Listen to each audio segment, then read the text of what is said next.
Bien-aimés dans le Seigneur, Shalom, que Dieu vous bénisse dans vos maisons.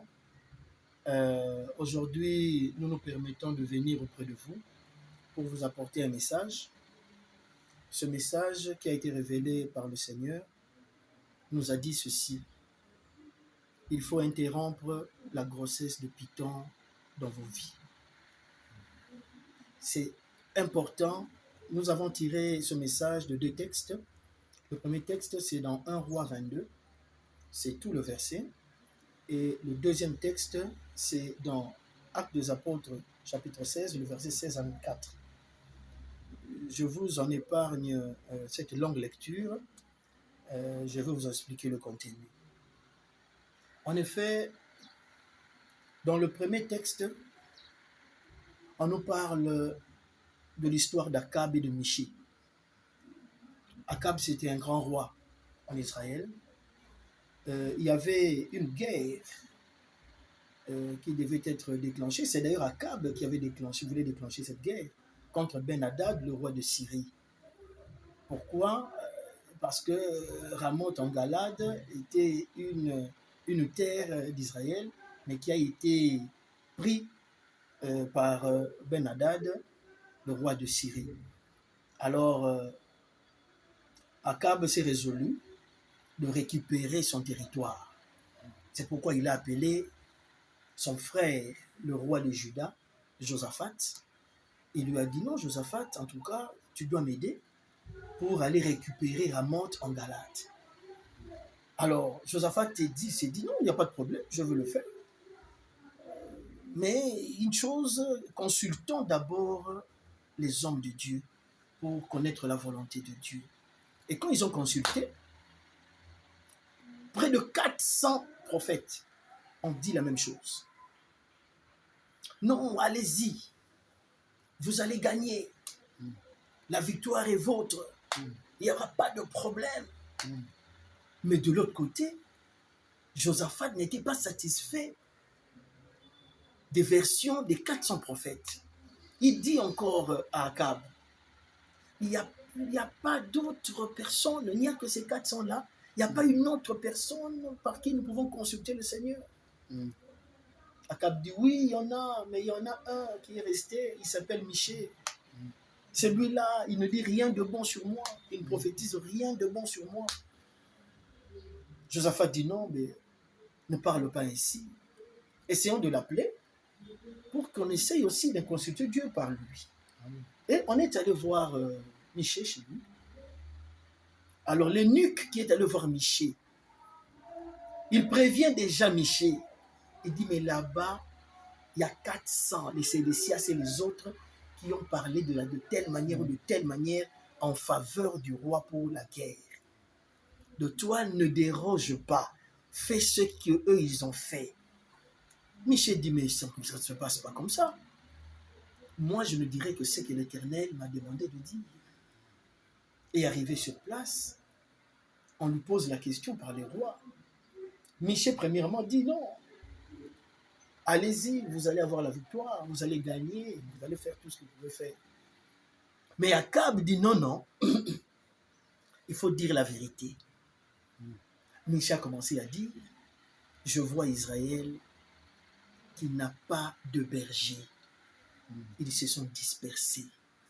Et là, Akab n'était pas content. Il dit à Josaphat, voilà, je t'avais dit qu'il est toujours contre moi. Malheureusement, ils ont accepté ce que les 400 ont dit. Et ils sont allés à la guerre. Et c'est là qu'Akab a trouvé la mort. Parce que même s'il s'était déguisé, mais la flèche est allée atteindre son char et Akab était blessé dans la bataille. Il est rentré chez lui et il est allé mourir là-bas. Ça, c'était le premier texte. C'est pour vous dire ceci. Dès lors que tu as une célébrité, dès lors que tu commences à monter dans la vie, tu vas commencer à remarquer que c'est difficile de voir des vrais amis autour de toi. Il est difficile de voir les gens qui t'ont soutenu près de toi. Là, maintenant, ils deviennent de témoins gênants. Eux, ils ne peuvent plus faire quelque chose parce qu'ils te connaissent bien. Tu ne veux plus être avec eux. Parce qu'eux, ils vont te dire la vérité. Eux, ils vont te dire, mon frère, le chemin que tu empruntes n'est pas un bon chemin. Essaye de revenir. Essaye de faire ceci ou cela. Mais toi, tu ne voudras plus ça. Parce que ceux qui viendront, la deuxième génération d'amis qui viendront auprès de toi, ce sont la génération des flatteurs.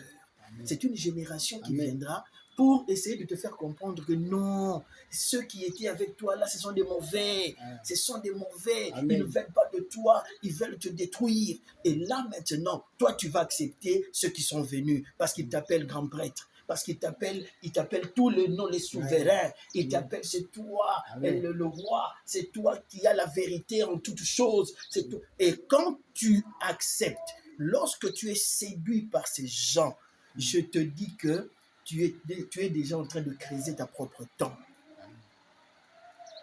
Bien-aimé dans le Seigneur, Akab était un homme de Dieu. Mais son problème, c'est qu'il s'était attaché à une femme qui s'appelle Jézabel. C'est pourquoi ça lui a tiré des problèmes avec le Seigneur. C'est pourquoi Akab connaissait ce que Michée disait. Parce que quand Michée lui a dit que vous allez-y, vous aurez la victoire, Akab a dit à Michée, non, ce n'est pas la vérité. Dis-nous la vérité. C'est qu'Akab connaissait que Michée avait l'Esprit de Dieu en lui. Mais comme il était déjà mordu par le serpent de la flatterie, comme il avait déjà le venin de la flatterie, de l'orgueil en lui, il ne pouvait plus accepter que quelqu'un dise le contraire de ce que lui pensait. Et c'est ça le mal aujourd'hui dans nos vies. Bien-aimé, je t'en conjure, évite les flatteurs autour de toi. Évite les gens qui ne sont là que pour te dire de bonnes choses. Je te dis que cela ne t'avancera à rien. Cela ne t'avancera en rien, bien-aimé. Au contraire, ça va détruire tes affaires. Ça va détruire ton ministère, ça va détruire ton mariage, ça va détruire tes enfants, ça va détruire tout ce qui est cher à toi parce que tu es aveuglé. Tu as commencé avec cette femme, tu n'avais rien. Mais lorsque tu as atteint un certain niveau, ce sont les autres femmes maintenant qui viennent et qui viennent te flatter, te montrant que tu es le plus beau, te montrant que tu es tout ceci. Et là, tu négliges ta propre femme qui a souffert avec toi. Bien aimé, je te dis que même ce travail-là, tu n'auras plus. Tu perdras cela. Il faut être quelqu'un qui a l'Esprit de Dieu en lui, qui sait comprendre que moi, quand je suis monté, c'est le Seigneur qui m'a fait monter. Et comme je suis déjà élevé, je dois être entouré des amis de la vision. Je ne peux pas être entouré de n'importe qui peut venir dans ma vie pour me raconter n'importe quoi. Amen. Ça, c'était le premier message que je voulais te donner. Et dans le deuxième texte, lorsqu'on est en train de parler, c'est Acte 16, le verset 16 à 24. Là, on nous parle de Paul. Paul et Silas étaient en train d'aller en prière. Mais il y avait une femme qui continuait à crier derrière Paul que vous êtes les serviteurs de Dieu, vous êtes bénis, si vous suivez la voie du salut. Paul, la Bible dit, Paul s'était importuné à cause des cris de cette femme. Mais si c'était nous, les hommes de Dieu d'aujourd'hui, mais cette femme allait être même proche de toi. Cette femme dans les églises qui sont proches des pasteurs, qui sont proches, qui disent toujours, qui vont raconter aux pasteurs tout ce que l'église dit sur eux. Toutes ces femmes-là, vous pensez qu'ils sont là pour le bien de l'église? Il y a des agents des ténèbres qui sont là près de vous, hommes de Dieu, pour vous détruire. Ils vont vous flatter, ils vont vous dire des choses. Mais bien aimé, celui qui viendra dire du bien de l'église sera le plus maltraité dans l'église. C'est lui qui va être chassé. Amen. Mais je voudrais vous dire aujourd'hui, chassez ces gens-là. Toutes ces personnes qui viennent auprès de vous pour vous élever en dignité comme si vous étiez devenu le Seigneur. Je voudrais vous dire aujourd'hui, il faut les chasser. Il faut les mettre loin de vous. Vous devez rester avec ceux qui vous disent la vérité. Les diacres, les anciens, tous ceux qui vous avez commencé avec eux dans la difficulté, c'est eux qui sont capables de vous dire, non, pasteur, ici, ça ne marche pas. Pasteur, ici, vous n'avez pas bien fait. Quand on vous dit ça, c'est pour votre bien. Amen. Vous avez déjà vu un parent qui est en train de berloter son enfant, même s'il fait le mal? Non. Non. Un parent qui aime son enfant, il va même avoir une verge de foi pour corriger, mais c'est pour le bien de l'enfant. Vous ne pouvez pas continuer à être entretenu des mensonges et des flatteries. Mais vous devez suivre la bonne voie, la voie juste. Paul a dit à cette femme, toi, esprit de Python, sors d'elle. Et l'esprit de Python est sorti de cette femme. Il n'a pas suivi la flatterie de cette femme, parce qu'il avait l'esprit de Dieu en lui. Amen. Si l'esprit de la chair commence à travailler en nous, c'est parce que nous allons près de la frontière et le diable a la facilité de nous tirer dessus. Restons dans la bergerie et servons le Seigneur comme il faut. Je voudrais te dire, chef d'entreprise, célébrité, aujourd'hui, évite, je vous dis bien, évite toute personne qui vienne avec les mots flatteurs près de toi. Ces gens-là, lorsque les choses ne marcheront plus, ils ne seront plus avec toi. Si l'église aujourd'hui faillissait, on ne parlera que de toi, on ne parlera pas d'eux. Parce qu'eux, ils agissent toujours dans l'ombre. Eux, ils ne se manifestent pas. Mais la personne qui a été écrit ministère tel, du pasteur tel, c'est toi qui seras hué, c'est toi qui seras humilié par les gens. Amen. C'est ça le message que j'avais pour toi ce matin. Alors je voudrais prier maintenant pour toute personne qui a une grossesse de Python en lui. Toutes les églises qui ont ces esprits de Python. Je prie maintenant. J'ordonne l'avortement immédiat de cet esprit au nom de Jésus. Amen. Que tous ces esprits de Python Amen. n'aillent pas à terme. Parce que dès que cet esprit accouche de cet esprit, bien aimé, dans l'église, vous allez remarquer que les choses vont changer de soi-même. Vous allez remarquer que maintenant, tous les gens qui ont travaillé pour l'œuvre n'auront plus de place. Amen. Mais la place maintenant sera réservée aux flatteurs. La place sera réservée à ceux qui déifient le pasteur. Amen. La place sera réservée aux entreprises, à ceux qui déifient les patrons. Amen. La place sera réservée à ceux qui déifient au Père éternel, tous ces gens.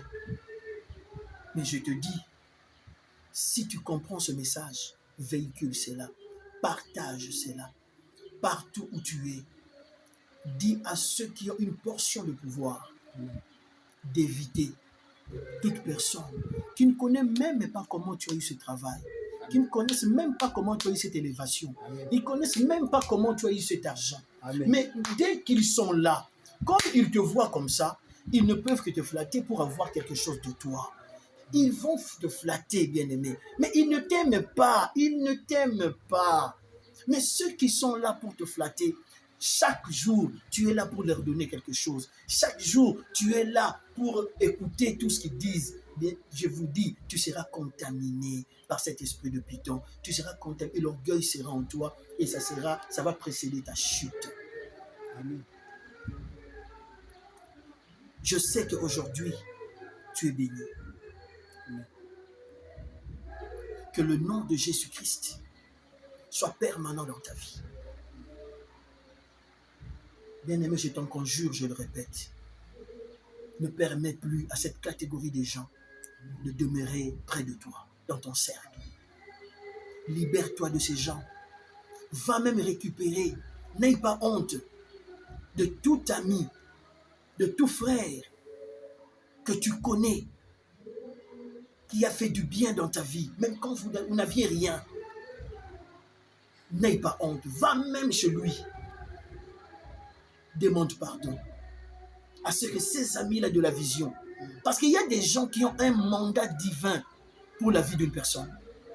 Il n'est là que pour toi. Il n'est là que pour toi. Tant que tu seras avec lui, tu remarqueras le succès dans ta vie. Mais dès lors qu'on commence à te dire, t'en fais pas, il n'est rien. S'il part, c'est toi le leader, c'est toi qui as fait tout, c'est toi qui es tout. Je te dis que ces gens-là ne veulent pas du bien de toi. Ces gens-là cherchent à te détruire. Alors, mais toi maintenant, qui me regarde maintenant, recule maintenant. Si tu es dans cet engrenage-là, recule et va chercher ta femme que tu as chassée là. Va chercher les enfants que tu as répudiés là, que tu as reniés. Va chercher ton patron que tu as injurié pour partir. Fais ce travail-là et le Seigneur te bénira. Que Dieu te bénisse. Que cette semaine, bien-aimé, soit une semaine bénie pour toi. Que des bonnes choses t'accompagnent. Je ne suis pas là pour te faire plaisir, mais je suis là pour te dire la vérité qui est la parole de Dieu. Sois béni en toutes choses, bien-aimé. Dans le nom puissant de Jésus-Christ, nous avons ainsi prié.